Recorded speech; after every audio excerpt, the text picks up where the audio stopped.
Hello guys, Boss Pau here, and today we will be talking about roles and laning basics in Honor of Kings. So, tara! Sa experience ko, napaka-reliant ng game na to sa team coordination at hindi lang sa individual mechanical skill ng isang player. Kumbaga, communication is key at mas mahirap yon kapag naglalaro ka ng solo. Pero may mga bagay pa rin na dapat mong matutunan at dapat mong maging automatic na sa'yo kahit hindi na i-comms.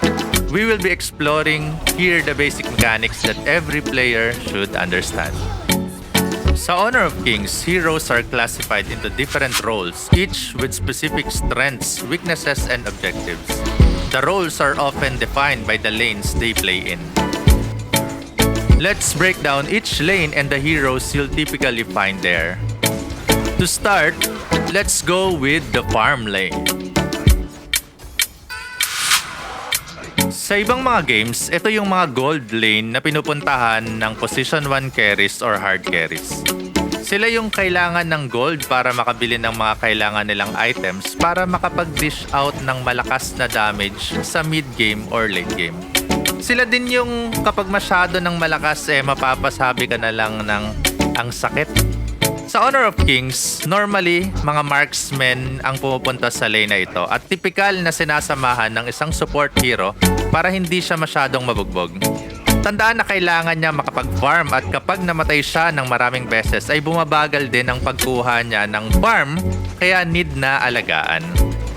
Yung gold lane din sa Honor of Kings ay maikli kumpara sa ibang lanes at may mga available na malalapit na jungle camps para ma-farm ng hero. Design talaga siya para sa farming. Personally, masyadong boring para sa akin tong role na to kasi talagang need mo mag-farm buong game dahil yun ang role mo. Kaya kung bugbugan ang playstyle mo, wag na wag mo kukunin itong role na to. Kundi, lumipat ka na lang sa Clash Lane. Sa ibang laro, ito yung XP lane or off lane, kung saan normally mga tank or fighters ang kumukuha ng lane na ito. Ang primary purpose ng Clash Laner is of course to participate in clashes. Minsan, with the right ability, sila din yung gumagawa ng split pushing or yung nagpo-push ng isang lane habang yung ibang mga kakampi mo ay nasa kabilang side ng mapa. Mas mahaba ang Clash Lane kumpara sa other lanes kaya takaw mata talaga sa Clash itong lane na to. Mas madali kasing ma-out of position ng Clash Laner dahil sa haba ng lane na ito at mahihirapan siyang makabalik sa safety ng first tower niya. At dahil design nga ang Clash Laner para mag-participate sa Clash, merong primal portal ang lane na ito na active mula 2 minute hanggang 10 minute mark. Nagagamit ng Clash Laner ito para mabilis na makapag-respond even sa pinakamalayong part ng mapa basta may minion or tower doon. Tandaan nyo, hindi lang exclusive na pagmamay-ari ng Clash Laner ito.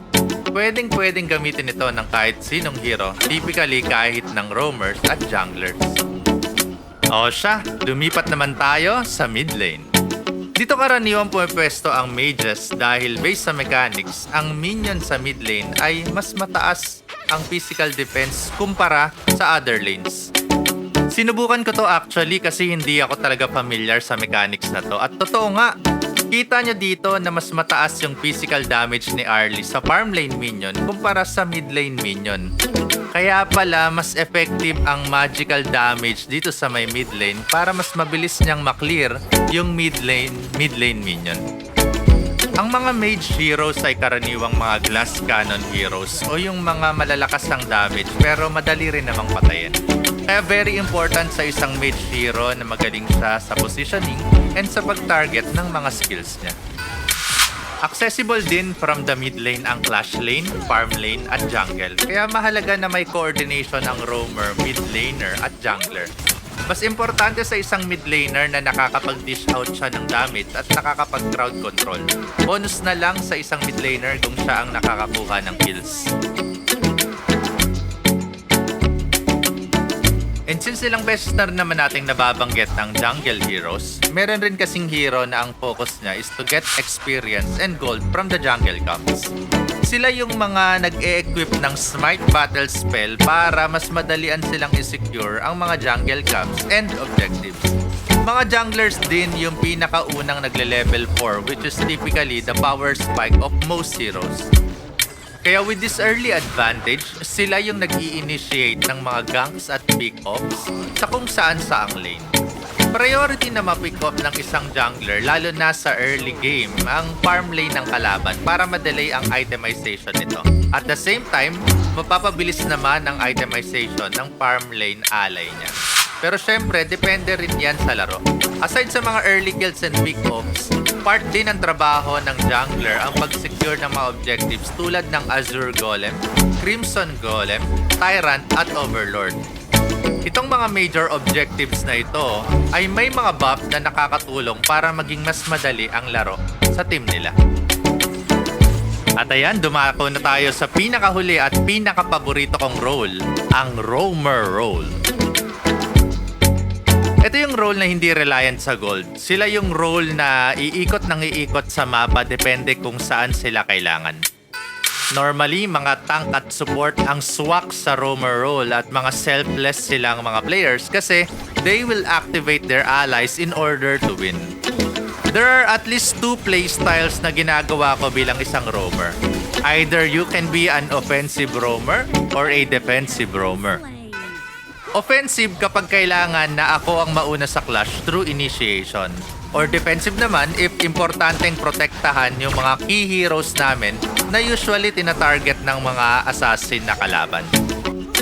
Normally, sa roamer role din napupunta ang in-game lead na role dahil mahalaga sa isang roamer ang tamang shot calls, game sense at game IQ.